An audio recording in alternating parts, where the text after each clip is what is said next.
Bulletin का आगाज करेंगे। सबसे पहले आपको बताएंगे सिविल एविएशन की गफलत, एयरपोर्ट के अतराफ परिंदों की भरमार। इस्तांबुल जाने वाली परवाज टी के साथ एक पान से परिंदा टकरा गया। परिंदा टकराने से जहाज के विंग को नुकसान पहुंचा। हादसे के बाद तैयारे को ग्राउंड कर दिया गया, जबकि गैर मुल्की एयरलाइन की परवाज लाहौर से इस्तांबुल जा रही थी। पायलट ने तैयारे को बहिफाजत लाहौर एयरपोर्ट पर उतार लिया। तैयारे में 350 से जायद मुसाफिर सफर कर रहे थे। इस्तांबुल जाने वाली परवाज टी के साथ एक पान से परिंदा टकरा गया। तफसीलात जान लेते हैं। सईद अहमद सईद हमारे साथ मौजूद हैं। सईद, बताइएगा इस हवाले से।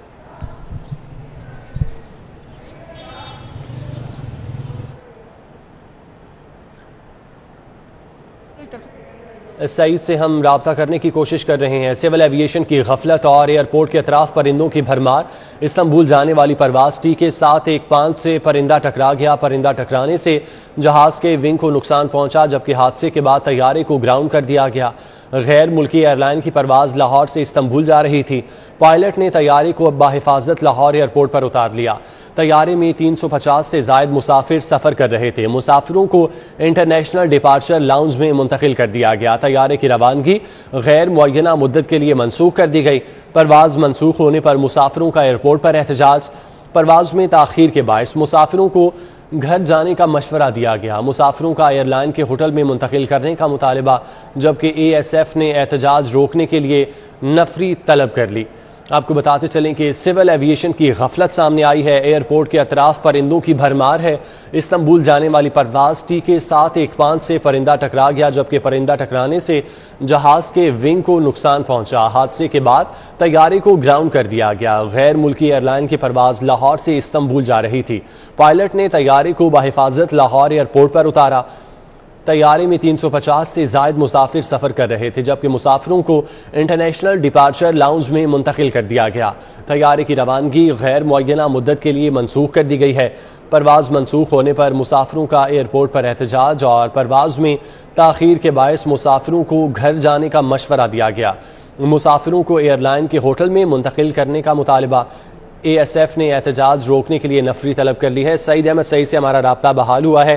सईद, बताइएगा इसकी डिटेल्स। उसकी जो मायना किया गया है, उसके बाद जो इंजीनियरिंग काम ने जो है तैयारे को है वो ग्राउंड कर दिया है और मुसाफिरों को जो है लाहौर एयरपोर्ट से करीबी होटल में है वो मुंतकिल कर दिया गया है। और मुसाफिरों की तरफ से ये मुतालबा किया जा रहा है कि एयरलाइन इंतजामिया है वो मुतबादिल तैयारे का बंदोबस्त करे, ताकि वो हम बर वक्त जो है वो लाहौर से इस्तांबुल के लिए रवाना है वो हो सके। अगर बात कर लें इस वजह से सिविल एविएशन काम के वास्ते, तो उनकी नाअहली है वो सबके सामने आया है और आए रोज़ ये हादसात हैं वो रूनुमा होते हैं। लेकिन जो लाहौर एयरपोर्ट रनवे के तरफ के ऊपर जो परिंदों की भरमार है उसको ख़त्म करने के लिए, उनके खिलाफ के लिए बंदोबस्त प्रॉपर है वो नहीं किए जा रहे। जरा का ये भी कहना है कि लाहौर एयरपोर्ट इंतजामिया के पास शूटर्स की है वो कमी है, जिसके बाद वहाँ पर प्रॉपर इंतजाम है वो नहीं किए। जबकि मरकजी रनवे की जो मरम्मती काम है वो जारी है, जिसके बाद जो जदीद सिस्टम है, बर्ड्स कंट्रोल सिस्टम है, वो ताहाल वहाँ पर इंस्टॉल है वो नहीं हो सका, जिसके बाद वहाँ पर परिंदों की भरमार है वो रहती है। जबकि एयरपोर्ट इंतजामिया का ये मौक़िफ़ है कि लाहौर एयरपोर्ट के इतराफ़ में जो कॉलोनीज़ हैं, रहायशी एरियाज़ हैं, वहाँ पर कूड़े और कचरे के ढेर हैं वो पड़े रहते हैं और आवाम है, इलाका मकीन है, उनकी तरफ से वहाँ पर कचरे के साथ साथ जो अलाइशें हैं वो फेंकी जाती हैं, जिसकी वजह से परिंदों की भरमार है वहाँ पर रहती है। और इस वजह से तमाम इंतजाम किए भी जा रहे हैं, लेकिन उसके बावजूद सिविल एविएशन अथॉरिटी और लाहौर एयरपोर्ट इंतजामिया जो है वो अपनी तमाम कोशिश के बावजूद नाकाम है वो दिखाई दे रही है कि एयरपोर्ट की तरफ से जो परिंदों की भरमार है उसको कम कर सके, जिसका गुमियाजा है वो एयरलाइन इंतजामिया को करोड़ों रुपए के नुकसान के इवज़ भुगतना पड़ रहा है। आज जो हादसा पेश आया, जो तैयारे का जो एक विंग था उसको शदीद नुकसान पहुंचा, जिसके बाद तैयारे को है वो लैंड करवाया गया और अब तकनीकी टीम के मुताबिक तैयारा जो है वो फ्लाई करने के काबिल नहीं, ज़्यादा उसको ग्राउंड है वो कर दिया गया है, जिसके ऊपर एयरलाइन इंतजामिया की तरफ से एक मरासला है वो एयरपोर्ट इंतजामिया और सिविल एविएशन अथॉरिटी के नाम लिखा गया है कि तमाम मौके की सूरत बताने के साथ साथ ये दरख्वास्त की गई है कि एयरलाइन इंतजामिया के साथ ताउन किया जाए और जो एयरपोर्ट इंतजामिया है वो परिंदों की भरमार को कंट्रोल करने के लिए खुसूसी इक़दाम करे, ताकि जानी हादसा के साथ साथ जो माली हादसा हैं उससे भी बचाया जा सके। ठीक है सईद, आपका बहुत शुक्रिया। एयरपोर्ट के अतराफ परिंदों की भरमार है। इस्तांबुल जाने वाली परवाज टी के 715 से परिंदा टकरा गया। परिंदा टकराने से जहाज़ के विंग को नुकसान पहुंचा, जबकि हादसे के बाद तैयारे को ग्राउंड कर दिया गया। गैर मुल्की एयरलाइन की परवाज लाहौर से इस्तांबुल जा रही थी। पायलट ने तैयारे को बहिफाजत लाहौर एयरपोर्ट पर उतारा, जबकि तैयारे में 350 से ज़ायद मुसाफिर सफ़र कर रहे थे। मुसाफिरों को इंटरनेशनल डिपार्चर लाउंज मुंतकिल किया गया है। तैयारे की रवानगी गैर मुअय्यना मुद्दत के लिए मनसूख कर दी गई है। परवाज़ मनसूख होने पर मुसाफिरों का एयरपोर्ट पर एहतजाज। परवाज़ में ताख़ीर के बायस मुसाफिरों को घरों को जाने का मशवरा दिया गया, जबकि मुसाफिरों ने एयरलाइन के होटल में मुंतकिल करने का मुतालबा कर दिया। ASF ने एहतजाज रोकने के लिए नफरी भी तलब कर ली है। गैर मुल्की एयरलाइन की परवाज़ लाहौर से इस्तांबुल जा रही थी। पायलट ने तैयारे को बहिफाजत लाहौर एयरपोर्ट पर उतार लिया। सईद हमारे साथ ही मौजूद हैं, उनसे मज़ीद बात कर लेते हैं। सईद, ये कोई आज का वाक़या नहीं है, इससे पहले भी इस तरह के वाक़यात सामने आए हैं। आखिर वजह क्या है? इंतज़ामिया इस जानिब तवज्जो क्यों नहीं दे रही?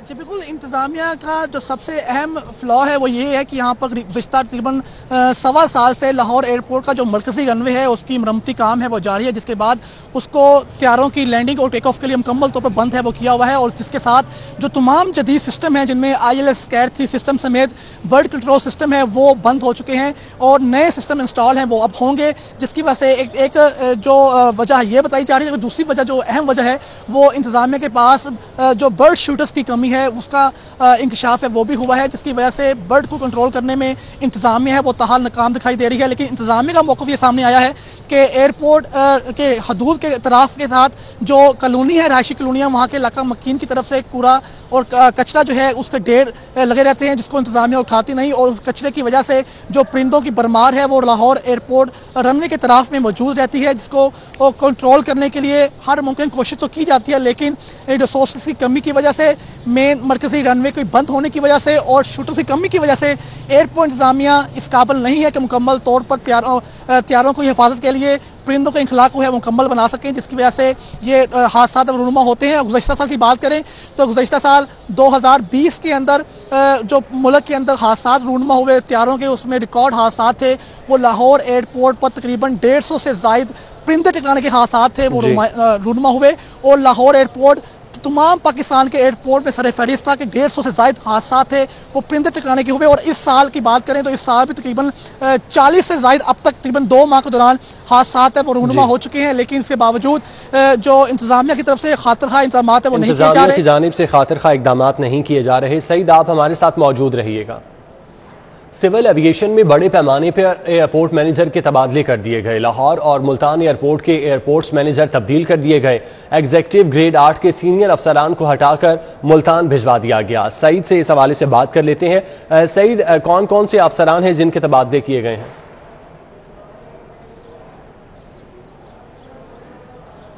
जी बिल्कुल, सिविल एविएशन अथॉरिटी ने लाहौर और मुल्तान समेत 8 से ज़ायद जो एयरपोर्ट इंतज़ामिया के जो आला ऑफिशियल्स हैं उनको तब्दील किया है।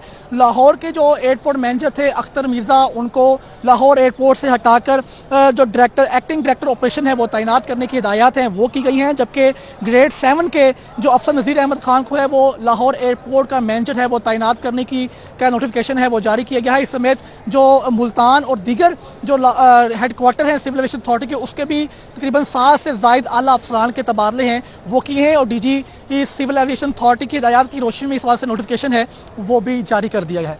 ठीक है सईद, आपका बहुत शुक्रिया। शहर में चील गोश्त की फरोख्त का मामला न थम सका। ज़िला इंतज़ामिया चील गोश्त की फरोख्त करने वालों के खिलाफ कार्रवाई न कर सकी। पुराना और नया रावी पुल, किनाल रोड और जोड़े पुल समेत मुतादिद मकामात पर चील गोश्त की फरोख्त जारी है। परिंदों के जहाज़ों से टकराने के खदशात भी मजीद बढ़ चुके हैं। शहर में चील गोश्त की फरोख्त का मामला है जो कि ना थम सका। ज़िला इंतज़ामिया चील गोश्त की फरोख्त करने वालों के खिलाफ कार्रवाई न कर सकी। पुराना और नया रावी पुल, किनाल रोड और जोड़े पुल समेत मुतादिद मकामात पर चील गोश्त की फरोख्त जारी है, जबकि परिंदों के जहाज़ों से टकराने के खदशात भी मजीद बढ़ चुके हैं। उस्मान अलीम हमारे साथ मौजूद हैं, उनसे तफसीलात जानते हैं। उस्मान, क्या वजह है, क्यों नहीं इस मामले को देखा जाता, इस गोश्त की फरोख्त को क्यों नहीं रोका जाता?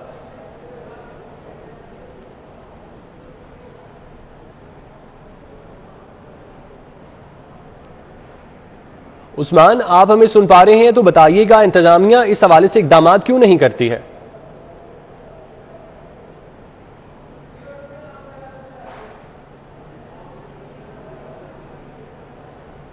उस्मान से हम राब्ता करने की कोशिश कर रहे हैं। आपको बताते चलें कि शहर में चील गोश्त की फ़रोख्त का मामला है जो कि न थम सका।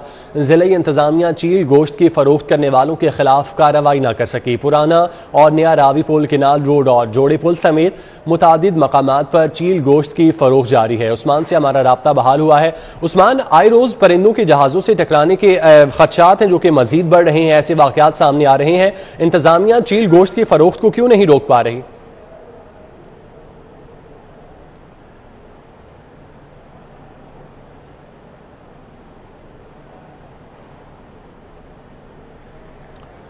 टेक्निकल वजूहात की बिना पर उस्मान से हमारा राब्ता नहीं हो पा रहा। आपको बताते चलें कि शहर में चील गोश्त की फ़रोख्त का ये मामला है जो कि न थम सका। ज़िले इंतज़ामिया चील गोश्त की फ़रोख्त करने वालों के खिलाफ कार्रवाई न कर सकी। पुराना और नया रावी पुल, केनाल रोड और जोड़े पुल समेत मुतादिद मकामात पर चील गोश्त की फ़रोख्त जारी है। उस्मान, बताइएगा। बदस्तूर जारी है, ख़ास तौर पर पुराना रावी पुल जो है और नया रावी पुल, यहाँ पर चील गोश्त बेचने वालों की भरमार दिखाई देती है। और इस वक्त भी हम यहाँ पर मौजूद हैं। यहाँ पर बड़ी तादाद में अब भी चील गोश्त फरोख्त करने वाले जो हैं वो मौजूद हैं, जिनके खिलाफ किसी किस्म की कोई कार्रवाई अमल में नहीं लाई गई। और इसके साथ साथ अगर केनाल रोड के अतराफ में जाया जाए तो केनाल रोड पर भी यही सूरत हाल नजर आती है, जोड़े पुल पर भी यही सूरत हाल नजर आती है। सो शहर के मुख्तलिफ इलाकों में यही सूरत हाल है, जिसकी वजह से जो परिंदे हैं उनके जहाज से टकराने के जो खदशात हैं उनमें भी इजाफा होता जा रहा है। जबकि इसके साथ ही साथ जो जिला इंतजामिया है उसको 12 दफा सिविल एविएशन अथॉरिटी की जानिब से भी लिखकर भेजा गया और इस समेत जो मुतलका हुकाम है उनकी जानिब से भी लिखकर भेजा गया कि यहाँ से चील गोश्त जो बेचने वाले हैं उनके खिलाफ कार्रवाइयाँ अमल में लाई जाएं। लेकिन इस तरह की कोई कार्रवाई जो है वो अमल में नहीं लाएगी और सिर्फ दिखावे की कार्रवाइयाँ कर जो है वो ख़त्म कर दी जाती है और इस मसले का जो मुस्तकिल बुनियादों पर हल है वो नहीं निकाला जा रहा। यहाँ पर अभी बड़ी तादाद में चील गोश्त बेचने वाले मौजूद हैं जो कि यकीनन ट्रैफिक की रवानी भी मुतासिर करते हैं और इससे ना सिर्फ ट्रैफिक की रवानी मुतासिर होती है बल्कि वो फ्लाइट्स जो कि यहाँ से रनवे की तरफ जाती हैं उनको भी मुश्किलात का सामना करना पड़ता है और परिंदों के जहाज के साथ टकराने के वाक़यात जो हैं उनका इजाफा भी मजीद बढ़ जाता है। ज़िला इंतजामिया यहाँ पर खसूसी तौर पर एसी सिटी का इलाका है, उनको यहाँ पर कार्रवाई करने की ज़रूरत है। यहाँ पर बड़ी तादाद में अब भी चील गोश्त फरोख्त करने वाले मौजूद हैं। जब मुतलका इंतजामिया यहाँ का रुख करती है तो चील गोश्त बेचने वाले जो हैं वो मुख्तलिफ पॉइंट्स पर जाकर छुप जाते हैं, लेकिन उनके खिलाफ किसी किस्म की मौसर कार्रवाई जो है वो अमल में नहीं लाई जाती, जिसकी वजह से ये मामला जो है यहाँ पर जूं के तूं दिखाई देते हैं। मौसर कार्रवाई अमल में नहीं लाई जाती। उस्मान, बहुत स्मगल माल की खरीदो फरोख्त से करोड़पति बनने वालों के लिए बुरी खबर है। कस्टम टीमें स्मगलर्स के गोदामों के साथ रिटेलर स्टोर पर कार्रवाई करेंगी। स्मगलिंग का माल खरीदने वाले रिटेलर स्टोर पर छापामार कार्रवाइयां होंगी। स्मगलिंग का माल खरीदने वाले रिटेलर का माल जब्त होगा। कलेक्टर कस्टम्स की जानिब से ये बताया गया। बासित मकसूद अब्बासी का कहना था रिटेलर्स के खिलाफ FIRs का इंदराज भी होगा। रिजवान नकवी हमारे साथ मौजूद है, उनसे मजीद तफसीलात जानते हैं। रिजवान, बताइएगा, कलेक्टर कस्टमर बासित मकसूद की जानिब से इस हवाले से मजीद क्या कहा गया है?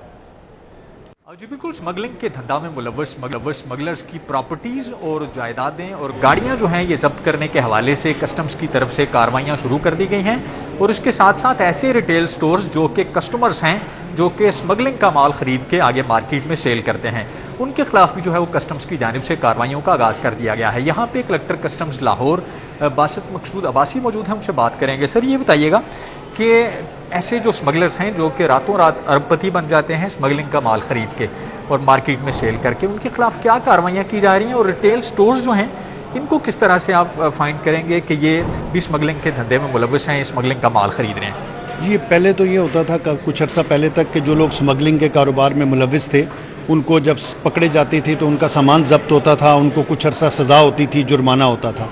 लेकिन पिछले साल से गवर्नमेंट ने इस पॉलिसी में तब्दीली की और चूँकि ये एक पैरेलल इकॉनमी एग्जिस्ट करती थी, ब्लैक इकॉनमी, जिसका बहुत ज़्यादा नुकसान होता था, तो अब ये फैसला किया गया कि जो लोग मुस्तकिल स्मगलिंग के कारोबार में मुलव्वस हैं और उससे इल्लीगल पैसा कमा रहे हैं तो अब हम उनकी जायदादें भी ट्रेस करेंगे, जो जहाँ सिर्फ उनके अपने नाम पर, बल्कि उन्होंने अगर अपने डमी किरदारों के नाम पर या अपनी फैमिली के नाम पर, बच्चों के नाम पर, रिश्तेदारों अजीज़ दोस्तों के नाम पर, जिनका कोई नॉन सोर्स ऑफ इनकम नहीं होगा और वो उसको जस्टिफाई नहीं कर सकेंगे कि ये जायदाद उन्होंने कहाँ से बनाई, तो ऐसी तमाम जायदादें जो है वो ट्रेस की जाएंगी और उनको भाग के सरकार जब्त किया जाएगा, ताकि इस धंधे की बेसिकली हौसला शिकनी हो सके। ये बताएं, रिटेल स्टोर्स जो हैं जो कि स्मगलिंग का माल खरीदते हैं और आगे सेल करते हैं, तो उनके खिलाफ क्या कार्रवाइयाँ की जाएंगी? जी, इस दफ़ा इस फाइनेंस एक्ट में इस साल के 2021 के जो स्मगलिंग का जो एक्ट है उसको रिटेलर तक एक्सटेंड कर दिया गया। पहले ये प्ली ली जाती थी कुछ रिटेलर्स की तरफ से कि जी हमने तो लोकल मार्केट से सामान लिया, हमें कोई उसकी इनवाइस का नहीं पता था, या इंपोर्ट डॉक्यूमेंट का हमने तो ले लिया, हम रिटेल में हैं, थोड़ी क्वांटिटी है। लेकिन अब बड़ी कैटेगोरिकली हम उन्हें ये बता देना चाहते हैं कि जैसे तमाम रिटेल स्टोर्स जो स्मगलिंग की अशिया को उनको ख़रीदो फरोख्त करेंगे, अब उन पे ऊपर स्मगलिंग का एक्ट भी लागू होगा और उनके खिलाफ कार्रवाई भी की जाएगी। बहुत शुक्रिया। आपने सुना कि कलेक्टर कस्टम्स लाहौर बता रहे थे कि ऐसे रिटेलर्स जो कि स्मगलशुदा माल खरीद के आगे मार्केट में सेल करते हैं, उनका माल भी जब्त कर लिया जाएगा। रिजवान, बहुत शुक्रिया। गाड़ियों की खरीदो फरोख्त की जालसाजी रोकने के लिए शिकंजा तैयार कर लिया गया। वजीर आला ने गाड़ियों की बायोमेट्रिक खरीदो फरोख्त की समरी मंजूर कर ली। महकमा एक्साइज गाड़ियों की खरीदो फरोख्त के लिए बायोमेट्रिक सिस्टम इस्तेमाल करेगा। गाड़ियों की खरीदो फरोख्त नादरा से मुंसलिक होगी। तफसीलात कैसर खोखर से जान लेते हैं। जी कैसर। जी बिल्कुल, हुकूमत पंजाब ने गाड़ियों की जो रजिस्ट्रेशन है उसकी खरीदो फरोख्त है वो बायोमेट्रिक सिस्टम करने का फैसला किया है और वज़ीर आला पंजाब ने ये समरी मंजूर कर दिया है, जिसके तहत secretary excise and taxation Waqas Ali Mahmood का कहना है कि जो भी गाड़ी खरीदेगा या फरोख्त करेगा वो अंगूठा लगाकर जो है बायोमेट्रिक उसकी तस्दीक करेगा और ये सिस्टम नादरा से मुंसलिक होगा। इससे जालसाजी जो है वो रोकेगी और जो गाड़ियों की जो गड़बड़ होती थी जालसाजी के लिए और इसके वजह से रजिस्ट्रेशन के मामले में जो चोरी चकारी होती थी वो रुक जाएगी। ये बायोमेट्रिक किया जा रहा है। जी ठीक है कैसर, बहुत शुक्रिया। सुई गैस सारिफीन के लिए बुरी खबर है। सुई नदरन गैस कंपनी के घरेलू सारिफीन को कनेक्शन देने के कोटे में 30% कट लगा दिया गया। तफसीलात बता रहे हैं शाहिद सिप्रा।